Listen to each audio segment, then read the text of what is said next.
دوایەوەی باسی پاڵنەرەکانی گیانی چۆخایەتیم کرد، هەروەها کاریگەری سلبی و دژواری لەسەر دیندارەتی تاشی مسلمان و لەسەر کۆمەڵکاری مسلمانان دێمە سەر بە پشتیوانی خوای گەورە دێمە سەر چارەسەری گیانی چۆخایەتی کە لە دڵ و دەرونی کەسەکە دروست دەبێت.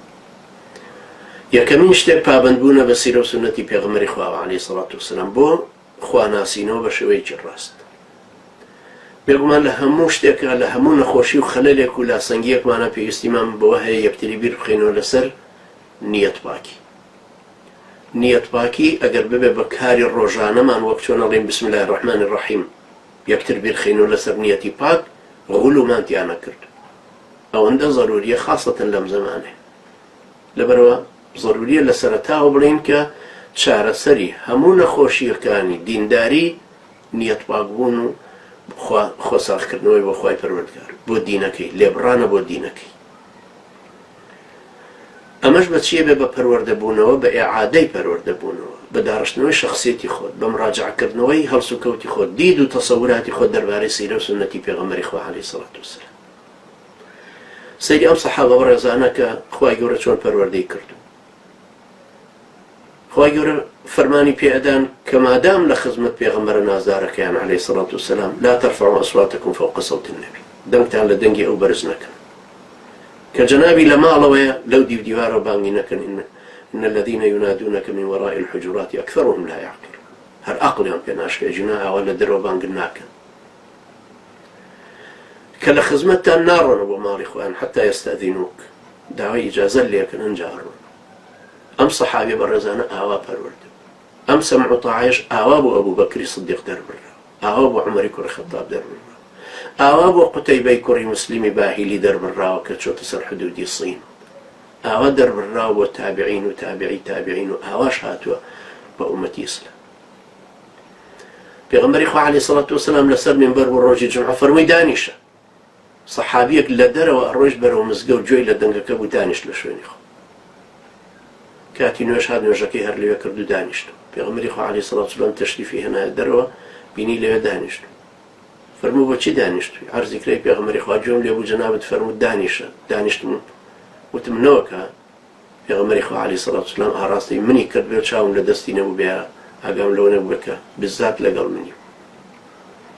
ئەم سەحابیە بەڕێزانە سەمع و تاعەیەکی ئاوایان دەربڕیوە بۆ پێغەمبەری خوا عەلەیهی سەڵات وسەلام. ئەو کەسەی لە کۆمەڵکاری ئیسلامیە بێ پێویستە سەمع و تاعەیەکی ئاوا جددی دەرببڕێ بۆ ئەمیرەکەی، مادام ئەزانێ لەسەر حەق، مادام فەرمانێکی پێداوە لەسەر حەق. ئەمە ئەگەر شکت لێ هەیە، شکت لە ڕیابازی ئەوە، لە گیانی چۆخایەتی ئەوە، لەوەی کە نیەتی بۆ خوا نەبوو، لەوەی ئەمرەکە ناشەرعی بوو، لەوەی عەقڵت پێشکا کە دوو ڕەئی جیاواز هەیە لە ناحیەی شەرعیەوە، ئەو نەیتوانی تەرجیحی پێ بدە، بڕۆ شەکوایەکی تر لەسەر وتری بکە پێش تەنفیزکردنی ئەمرەکە. معقول نییە تۆ ببی بە مجاهیدێک و بڕۆی بۆ سووریا ئەمیرەکەت پێ بڵێ یەکەم مەفرەزە تۆ ڕێی ئەوانی ترە کوشی، ئەو مجاهیدانەی تر کە لە خەتێکی ترن لە جەماعەتێکی ترن. خۆ تۆ ئەمە سەریح و واضحە، خۆ تۆ ئەمە پێویستی بە فتوا دەرکردن نییە. تۆ ئەزانی کە کوشتنی مسلمانێکی تر مجاهیدە وەکو تۆ لەبەر خاتری خۆت، لەبەر خاتری خوای گەورە ئامنەوە هاجرە وەجاهد. تاجیکیەک هاتووە لە تاجیکستانەوە لە ئیدلیبە،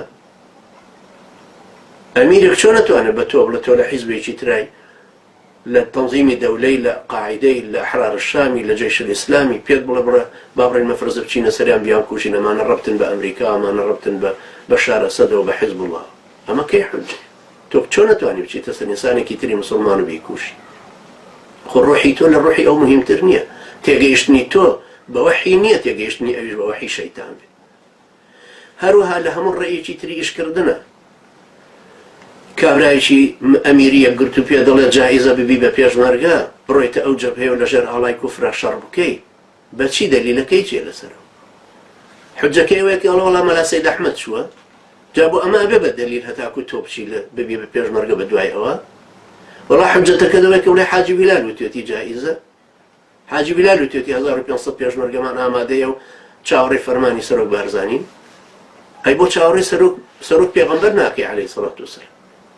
ئەی بۆچی گوێ لێنێ کە پێغەمبەری نازار عەلەیهی سەڵات وسەلام فەرمێ من قوتل تحت راية عمية فقتلة جاهلية، هەر کەسە لەژێر ئاڵایەکی کوێرانەیە شەڕ بکات کوشتنەکەی بێ بە کوشتنێکی جاهیلی ئاڵای کوێرانە نەک ئاڵای کوفری سەریح ئاڵای عەلمانیەتێکی بێدینی پارتیوێچێتی لە پێناوی چێتە دەبی بە جوندیەک لەوێ تۆ پێویستە لەسەر سیرە و سونەتی پێغەمبەری نازدار عەلەیهی سەڵات وسەلام پەروەردە بی بەڵێ سەمع و طاعە دەرەبڕی بۆ سەمع و طاعە لە معروفایە پێغەمبەری خوا عەلەیهی سەڵات وسەلام مەعسوومە ئەم وحی خوایەی هێناوە خوای گەورە فەرمێ ولا يعصينك في معروف خۆ هەموو ئەمرێکی پێغەمبەری خوا عەلەیهی سەڵات وسەلام چاکەیە لەژێر سەرپەرشتی وحیایە بەڵام مسلمانان فێرەکە ئافرەتانی مسلمانیش بەوانە فەرمێ کە بەیعەتیان دایتێ سەمع و طاعەت بۆ دەرببڕن لە چاکەیە و پێغەمبەری خوا هەر فەرمانیان بە چاکە پێدا بەڵام ئەوە فێرکردنی ئێمەیە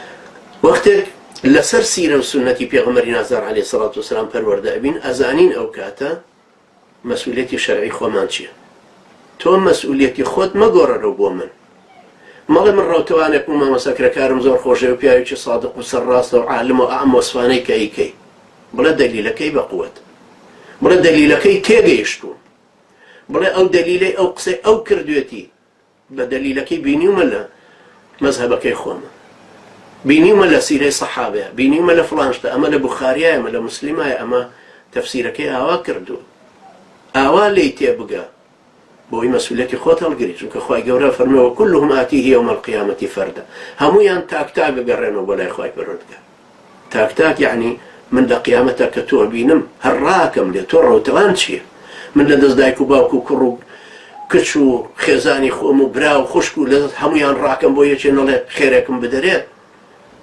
لەدەست تۆ چۆن ڕاناکە تۆ وا نەزانی کە بووی بە ڕەوتەوان و من ئەمیرتم ئیترە بێ هەموو شتێکم بە قسە بکەی سەیری دەلیلە شەرعیەکان بکرد هەرچی شتێکیش دەلیلی شەرعی لەسەر نەبوو مناقەشەی بکەرەوە هەتا قەناعەتی پێکەی